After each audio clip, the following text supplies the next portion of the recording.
The XP-79 flying ram was conceived in an era when American aviation was accelerating into new and uncharted territory. In the early 1940s, the United States Army Air Forces recognized that conventional piston engine fighters might struggle to counter the rapidly advancing capabilities of enemy aircraft. With jet propulsion emerging on the horizon and the experience of early air combat in Europe demonstrating the need for radical solutions, experimental designs proliferated. Among these was a strikingly unconventional concept from Northrop Corporation, a flying wing interceptor intended not just to shoot down enemy aircraft, but to physically ram them from the sky. The origins of the project lay in John K. Northrop's long-standing fascination with flying wing configurations.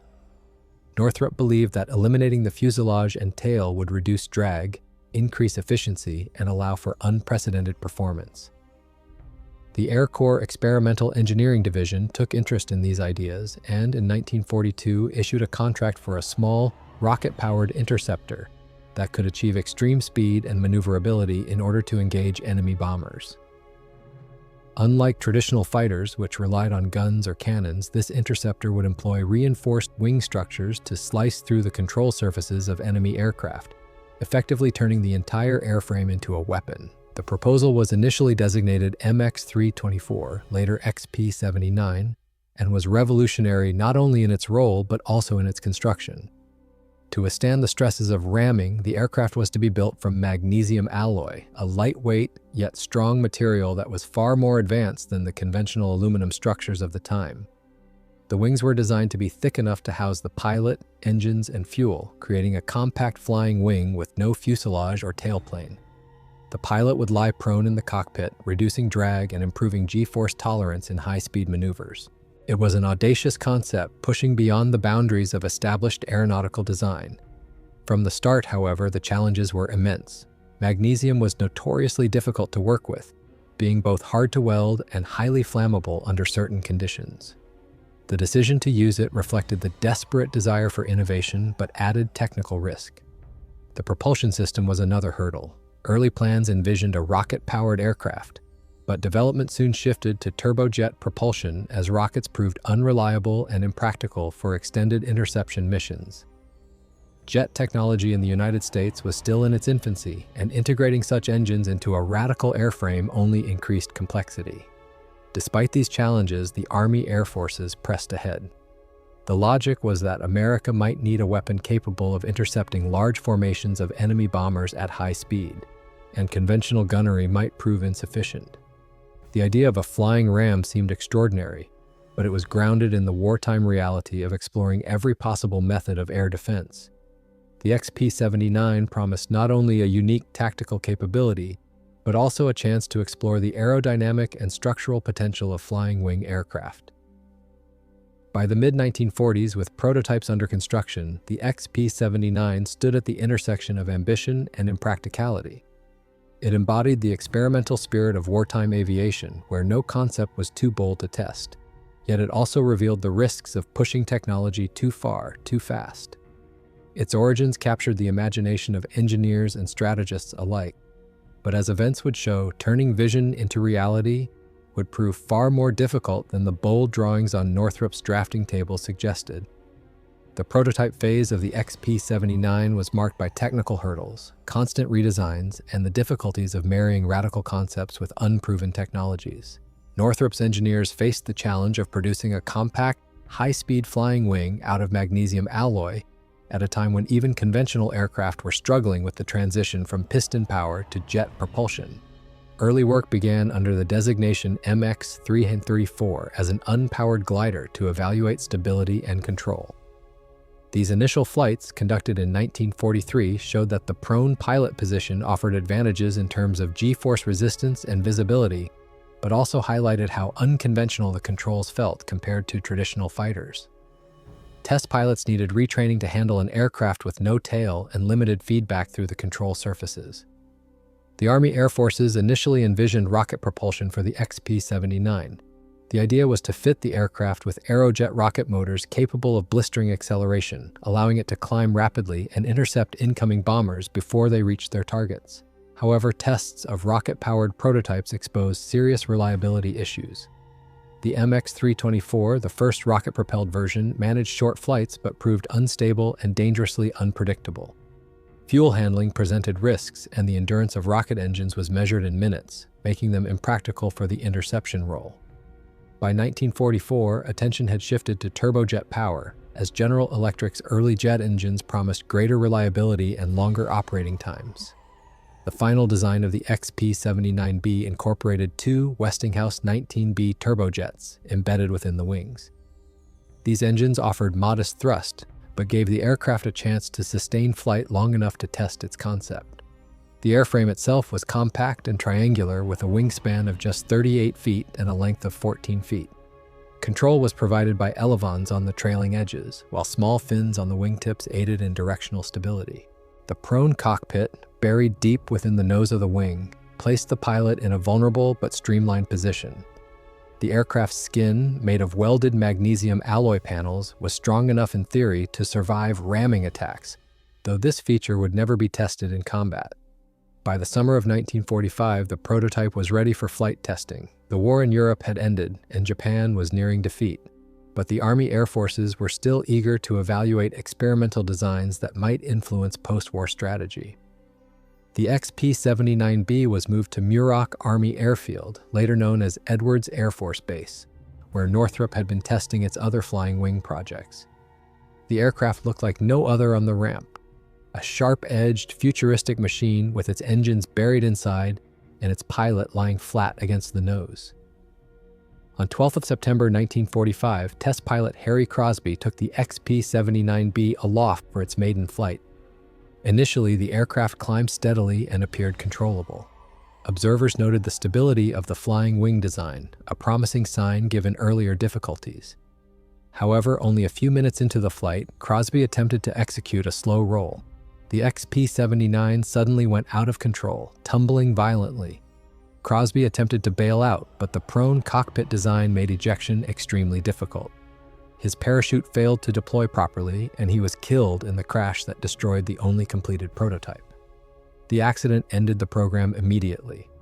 With the war over and priorities shifting toward more practical jet fighters such as the P-80 Shooting Star, the Army Air Forces saw no reason to invest further in such a risky and unproven design. The XP-79's ambitious goals, ramming attacks, radical aerodynamics, and advanced construction, had collapsed in the face of technical limitations and tragic loss. What remained was a single brief flight, a destroyed prototype, and lessons that would be absorbed into Northrop's continuing exploration of flying wing aircraft. Though short-lived, the prototype and testing era of the XP-79 highlighted both the ambition and the dangers of wartime innovation. It demonstrated that even the boldest ideas could make it from drawing board to runway, but also that not every experiment could be translated into a viable combat machine. The flying ram had taken to the skies once, but its story ended almost as quickly as it began. By the time the XP-79 reached its short-lived flight phase, the notion of preparing it for operational service had already been overtaken by events. Originally conceived as a radical bomber interceptor, it was intended to serve in a role for which the Army Air Forces feared they might have no adequate answer: the defense of U.S. cities and industrial centers against massed waves of high-altitude enemy bombers. In 1942 and 1943, with fears of German long-range bombers and Japanese advances still alive, the project had seemed to hold strategic potential. By late 1945, however, the landscape had shifted dramatically. The European War had ended, Japan had surrendered, and jet-powered fighters like the Lockheed P-80 Shooting Star promised a far more practical answer to the problem of air defense. Had the XP-79 entered service, it would have presented unprecedented challenges for integration into combat squadrons. The prone pilot position required entirely new training regimes. Traditional cockpit visibility and instrumentation were sacrificed in favor of aerodynamic efficiency, and pilots would have had to adapt to radically different handling compared to conventional fighters. Maintenance crews, too, would have faced a steep learning curve not only in working with magnesium structures but also in managing jet engines embedded within a cramped, unconventional airframe. The shift from piston-driven logistics to jet-powered maintenance was already a challenge across the Air Forces. The XP-79 added even more layers of complexity. The operational doctrine for the flying ram was also problematic. The concept called for pilots to use reinforced wing edges to shear through the wings or control surfaces of enemy bombers. This tactic might have been feasible against slower, less maneuverable aircraft of the early 1940s, but by the time the XP-79 flew, jet propulsion was redefining aerial combat. Closing to ramming distance against faster, higher-flying targets seemed increasingly unrealistic. Moreover, the psychological burden of asking pilots to deliberately strike enemy aircraft with their own machine, however well built, was never fully addressed. In practice, the XP-79's role as a ramming interceptor was already obsolete before it left the ground. Even so, the Army Air Forces evaluated the project for potential secondary uses. Some proposals envisioned fitting the aircraft with conventional armament, such as cannons mounted in the nose. Others suggested it could serve as a high-speed point defense fighter, relying on its small size and streamlined wing to outmaneuver larger bombers. But these adaptations conflicted with the aircraft's very design. There was little room for weapon installations, limited internal volume for ammunition, and no provision for radar or advanced targeting systems. It was, at its core, an experimental concept not easily redefined for practical service. The sole prototype's crash during its maiden-powered flight ensured that the XP-79 never advanced to the stage of squadron trials or operational evaluation. No unit was ever formed, no pilots trained beyond the test team, and no bases modified to host the unusual machine. By the time of the accident in September 1945, the Army Air Forces had already shifted resources toward proven designs and new jet projects, leaving the flying ram as a curiosity rather than a contender. In hindsight, the XP-79's entry into service exists only as a hypothetical scenario, shaped by the documentation of what might have been. Its inability to transition from prototype to operational aircraft highlights the widening gap in the final year of the war between experimental concepts born of desperation and the more measured post-war strategies built around reliable jet fighters and bombers. For the flying ram, the transition to service never came. Its operational role remained a vision, never tested in combat and never given the chance to prove or fail on the battlefield. Combat use of the XP-79 never materialized, but examining the operational concept for which it was built helps to explain both its appeal and its inherent impracticality. The idea of a flying ram arose during the darkest period of the Second World War, when military planners feared swarms of enemy bombers penetrating national defenses. Conventional interceptor aircraft armed with machine guns and cannons were considered potentially insufficient against large formations. A compact, extremely fast interceptor with reinforced wing edges offered, in theory, a way to physically disable enemy aircraft in a single pass, shearing off tailplanes or cutting through wings to bring bombers down quickly. The concept drew inspiration from earlier ramming incidents in aerial combat. During the Battle of Britain and on the Eastern Front, desperate fighter pilots occasionally rammed enemy bombers when their ammunition ran out or when no other option remained. These acts were extraordinary rather than standard practice, but they showed that collision could be a viable, if suicidal, tactic in certain circumstances. Northrop's engineers attempted to mechanize this principle by designing an aircraft strong enough to survive the impact. Reinforced magnesium alloy wing edges were intended to slice through enemy structures while leaving the XP-79 intact, allowing the pilot to continue fighting. Had it entered combat, the XP-79 would likely have been deployed in small numbers, stationed near critical industrial zones or coastal approaches. It would have scrambled to intercept enemy bomber streams at high altitude, relying on its speed and maneuverability rather than weapons. But this doctrine contained serious flaws. First, the act of ramming required closing to extremely short range, exposing the XP-79 to defensive gunfire. Second, even if successful, repeated structural stress from collisions would have threatened the aircraft's integrity. Finally, as jet-powered aircraft began to dominate, the prospect of engaging at such close quarters appeared increasingly outdated. Attempts to adapt the XP-79 away from ramming were considered.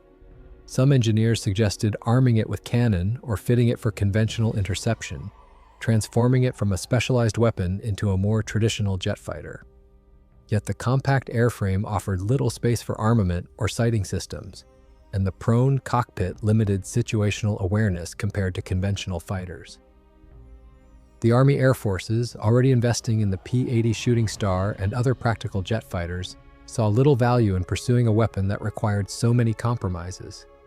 The sole crash of the prototype also removed any chance of testing the aircraft in mock combat. Without flight data, assessments of survivability or structural resilience against ramming remained purely theoretical. Reports written after the accident concluded that while the idea had been imaginative, the risks outweighed the benefits. Asking pilots to deliberately collide with enemy aircraft, regardless of design reinforcements, posed unacceptable psychological and practical challenges. In combat terms, the XP-79 remained an experiment that never progressed beyond the theoretical stage.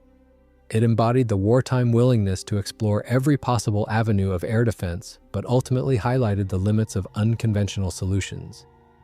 The flying ram demonstrated how radical innovation could sometimes overshoot operational reality, creating a machine whose doctrine had already become obsolete before it had the chance to be tested in war.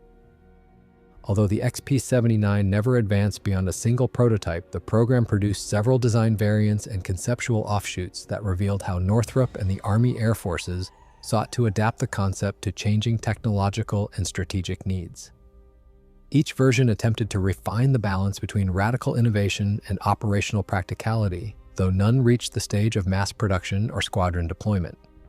The earliest design was the MX-324, an unpowered glider version of the aircraft built to test the flying wing configuration and the prone pilot position.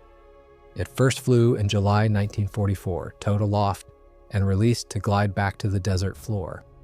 These flights proved that the basic layout was controllable, though pilots reported that the prone position was uncomfortable and required retraining to adjust to the unusual perspective. The MX-324 demonstrated stability at low speeds, but also highlighted how unconventional the control responses were compared to standard fighters. Closely linked was the MX-334, a rocket-powered test aircraft built to validate the propulsion concept before turbojets were chosen. Powered by a small Aerojet engine, it achieved brief powered flights, but suffered from short endurance and handling difficulties. Engineers learned that a rocket-powered interceptor would be operationally impractical due to its limited range, forcing the shift toward jet propulsion in the final XP-79B prototype. The XP-79A, a planned but never completed variant, was originally intended to use Aerojet rocket motors for high-speed interception. This version would have been the purest form of the flying ram, designed for blistering acceleration and short, violent engagements. However, difficulties with rocket fuels and the impracticality of sustaining flight for more than a few minutes doomed the project. Work soon shifted to the XP-79B, which abandoned rockets in favor of twin Westinghouse 19B turbojets. The XP-79B was the most advanced and only fully built version. With its magnesium alloy structure, embedded turbojets, and prone cockpit, it represented the culmination of the design philosophy. It was also the version that made the ill-fated maiden flight in September 1945, ending the program in tragedy. Despite its short existence, it reflected lessons learned from earlier prototypes, including stronger wing construction and refined control surfaces. Beyond these formal designations, engineers considered other adaptations. Concepts included arming the aircraft with cannons instead of relying on ramming, which would have given it a more conventional role as a point defense interceptor. Some speculative ideas proposed adapting the airframe into a high-speed reconnaissance platform, taking advantage of its compact shape and potential for altitude performance. However, the small internal volume of the wing, combined with the difficulty of fitting additional equipment, meant these remained only sketches on paper. The XP-79 also stood in a wider lineage of experimental flying wings developed by Northrop. Lessons from its magnesium construction and embedded engine layout informed later efforts such as the YB-35 and YB-49 strategic bomber prototypes. While these were entirely different in scale and mission, the XP-79 contributed insights into control dynamics, stability, and structural challenges inherent in tailless designs. Thus, while the XP-79 family never expanded into operational service, its variants charted a progression from rocket-powered ramming concepts to more practical, if still flawed, jet-powered interceptors.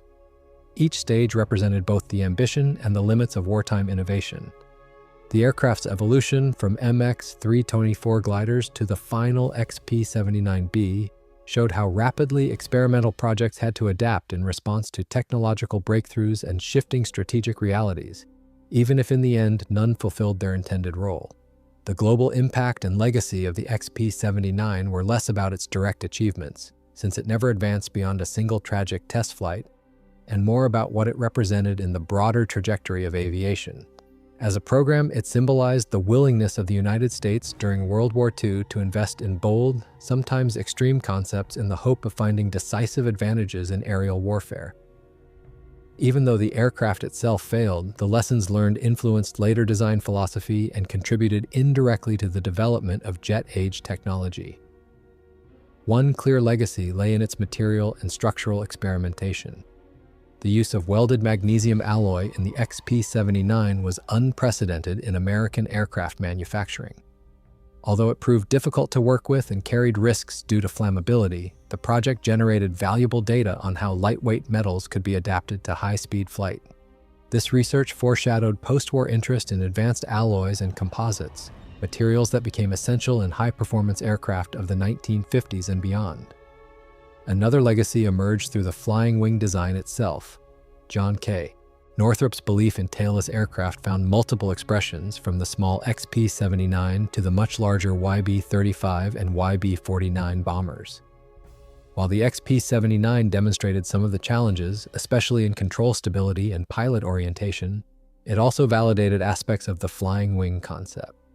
Decades later, these principles resurfaced in the design of the Northrop B-2 Spirit stealth bomber, a reminder that even failed experiments can inform future breakthroughs.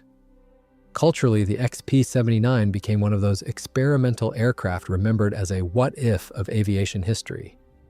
Its nickname, the Flying Ram, captured the audacity of its intended mission. Although never tested in combat, the idea of a jet designed to slice through enemy aircraft with its wings fascinated aviation enthusiasts and historians. In this way, the XP-79 achieved a kind of symbolic immortality, standing as an example of how wartime urgency sometimes produced projects that bordered on science fiction. In global terms, the XP-79 had little direct influence on other nations' aircraft programs. Neither Britain nor the Soviet Union pursued dedicated ramming aircraft in the jet age, recognizing the impracticality of the tactic. However, the broader willingness to explore extreme solutions was mirrored elsewhere. Germany's rocket-powered Me-193 Comet and Japan's piloted suicide aircraft were contemporaneous examples of radical designs driven by desperation. The XP-79 belonged to this family of extreme wartime experiments, though its American origin underscored the contrast between experimental exploration and practical wartime necessity. Today, the XP-79's legacy survives mainly in the historical record, specialist literature, and museum exhibits that recount its brief story. No airframes survived the crash, and no replicas exist, leaving only photographs, design drawings, and eyewitness accounts. Yet its place in aviation history remains secure. It demonstrated the limits of radical innovation, highlighted the dangers of diverging too far from practical operational needs, and provided valuable lessons that outlived the aircraft itself. In sum, the XP-79's global impact was not measured in sorties flown or enemies destroyed, but in the knowledge it generated and the ideas it kept alive. It reminded engineers and strategists alike that bold concepts are worth testing, even if they fail, because the lessons can echo decades into the future. Its ultimate legacy lies not in being a weapon of war, but in being a stepping stone on the long path to mastering jet-powered flight and unconventional airframe design. Among the unseen chapters of the XP-79 program are the little-known experiments, canceled follow-ons, and the reflections of those who witnessed its development. These details, often relegated to technical reports or footnotes, help explain how such an unusual aircraft fit into the larger picture of wartime innovation and why it disappeared so quickly after its first flight. Before the XP-79B took shape, Northrop engineers explored several testbeds that never received wide attention. Some early proposals considered hybrid power plants, combining a small rocket booster with jet propulsion to improve acceleration for interception missions. These designs were intended to give the Flying Ram a burst of speed during the final closing phase of attack, but the technical risks of handling volatile rocket fuels alongside turbojets proved prohibitive. Another suggestion involved equipping the aircraft with detachable wingtip pods, possibly containing additional fuel or experimental weapons, though this idea never advanced beyond paper studies. The prone pilot position, one of the XP-79's defining features, was also tested in simulator rigs and partial cockpit mock-ups. Reports from these trials suggest that while the prone stance offered theoretical benefits in G-force tolerance, it created serious ergonomic problems. Instruments had to be placed awkwardly, visibility was reduced compared to conventional cockpits, and pilots found that prolonged time in the prone position caused fatigue. These findings influenced later thinking. Prone cockpits appeared again in experimental designs in Britain and Germany, but they never became mainstream. The XP-79 thus served as one of the earliest case studies in the limits of this configuration. Post-crash investigations also produced insights that were rarely publicized. Technical evaluations noted that the magnesium alloy structure, though strong, might have posed catastrophic fire risks if the aircraft had been forced into combat conditions. Magnesium burns at extremely high temperatures, and while reinforced panels could theoretically shear through an enemy bomber's wing, any ignition from tracer fire or defensive cannon hits might have destroyed the interceptor in moments. These risks were a sobering reminder of the fine line between bold innovation and reckless hazard. In the years after the program's cancellation, fragments of the XP-79's influence survived in unexpected places. Northrop engineers drew on lessons from its stability issues when refining the controls of the YB-35 and YB-49 flying wings. Some of the data collected on airflow over the tailless design contributed to the aerodynamic knowledge base that would later inform the stealth-oriented B-2 program decades later. While there is no direct lineage from the XP-79 to modern aircraft, its experiments became part of the iterative process by which radical concepts shaped future, more successful designs. The reflections of those close to the project also highlight its legacy. Engineers later admitted that the ramming concept had been more a product of wartime imagination than operational necessity, and that by the time the prototype was ready, the tactical environment had already rendered it obsolete. Test pilot Harry Crosby's fatal crash underscored the risks of experimental flight at the cutting edge of technology.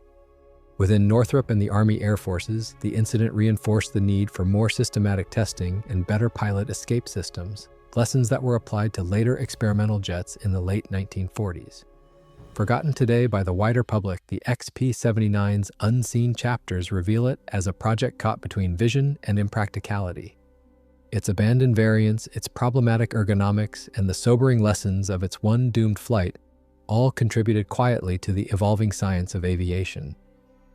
Though remembered mainly as a curiosity, it stood as a reminder that even the most unorthodox designs left behind traces of knowledge, sometimes hidden, sometimes forgotten, that shaped the aircraft that followed. The story of the XP-79 closed almost as abruptly as it began, but its broader meaning within aviation history endures.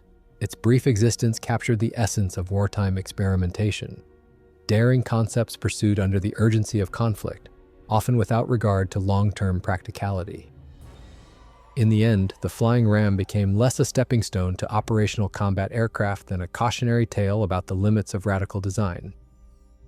In evaluating its place in the narrative of military aviation, it is important to recognize what the XP-79 represented. It was part of a wave of experimental ideas that tested the boundaries of engineering during the transition from piston engines to jets. Like the German Me-163 Comet or Britain's rocket-assisted experiments, it embodied the belief that unconventional methods might yield decisive advantage. Yet the fact that it never advanced beyond a single prototype shows how quickly technological priorities shifted once the war ended. Practical jet fighters like the P-80 Shooting Star and later swept-wing aircraft offered more reliable and effective solutions, leaving little room for niche concepts like ramming interceptors. The XP-79 also stands as an illustration of how strategic context shapes innovation. When first conceived in 1942, fears of mass bomber raids over American cities lent urgency to radical defensive measures. By 1945, however, America's industrial might and the destruction of Axis air power rendered the original requirement obsolete. What had seemed like a daring solution became an anachronism even before its first powered flight. This shift highlights the challenge of aligning long development timelines with rapidly changing strategic realities. Its legacy lies less in what it achieved than in the lessons it left behind. Engineers gained valuable experience with magnesium alloy structures, prone pilot configurations, and flying wing aerodynamics. Test flight procedures were refined after Harry Crosby's fatal accident, and later experimental programs placed greater emphasis on escape systems and safety margins. In these respects, the XP-79's failure informed the safer and more successful jet research efforts that followed in the late 1940s and 1950s. Culturally, the XP-79 remains a footnote, yet one that continues to intrigue historians and enthusiasts. Its futuristic appearance, radical mission profile, and tragic demise lend it a mystique out of proportion to its actual impact. Photographs of the lone prototype on the tarmac at Muroc, with its sharp triangular shape and prone cockpit, evoke the atmosphere of an aviation age willing to try almost anything once. It survives as an emblem of boldness, failure, and the unpredictable course of technological progress. Today, the XP-79's memory is preserved in scattered archives, specialist histories, and occasional museum exhibits dedicated to Northrop's experimental aircraft. Though no airframe survived, its story is retold as part of the lineage of flying wing research, culminating decades later in the stealth bombers of the modern era. In this sense, it achieved a kind of indirect immortality. Its one flight, though disastrous, remains a marker of how far engineers were willing to push in search of advantage, and how failure itself became part of the knowledge base that shaped future success.